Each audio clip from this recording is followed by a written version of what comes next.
કાંકરેજ અને ઓગળ તાલુકાના મહેસૂલ વિભાગમાં મોટા કૌભાંડની આશંકા, વચેટિયાઓના રાજમાં નિયમોનું ઉલ્લંઘન। બનાસકાંઠા, કાંકરેજ અને નવરચિત ઓગળ તાલુકામાં જમીન મહેસૂલની નોંધો મંજૂર કરવામાં વ્યાપક ભ્રષ્ટાચાર અને ગેરરીતિ થતી હોવાની વિગતો સપાટી પર આવી છે। જાગૃત નાગરિકોમાં ચર્ચાઈ રહ્યું છે કે આ બંને તાલુકાઓમાં વચેટિયા પ્રથા એટલી હદે હાવી થઈ ગઈ છે કે અધિકારીઓના વિશ્વાસુ વચેટિયા વગર કોઈ પણ નોંધ મંજૂર થતી નથી। મુખ્ય ગંભીર આરોપ, નિયમોની ઉપરવટ જઈ નોંધ મંજૂર।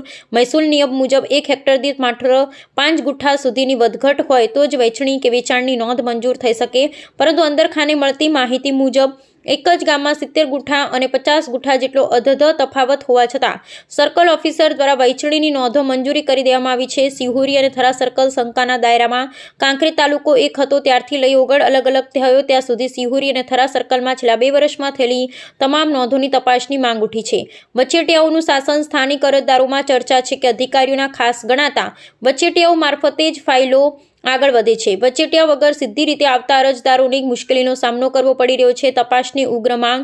આ મામલે હવે જિલ્લા કલેક્ટર દ્વારા છેલ્લા 2 વર્ષની તમામ હક કમી, વેચાણ અને વેચણીની નોંધોની ઝીણવટભરી તપાસ કરવામાં આવે તેવી માંગ જોર પકડી રહી છે।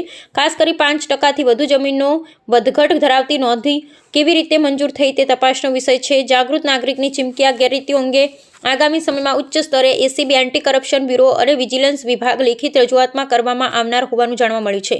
જો યોગ્ય તપાસ થશે તો મહેસૂલ વિભાગના અનેક મસ્ત મોટા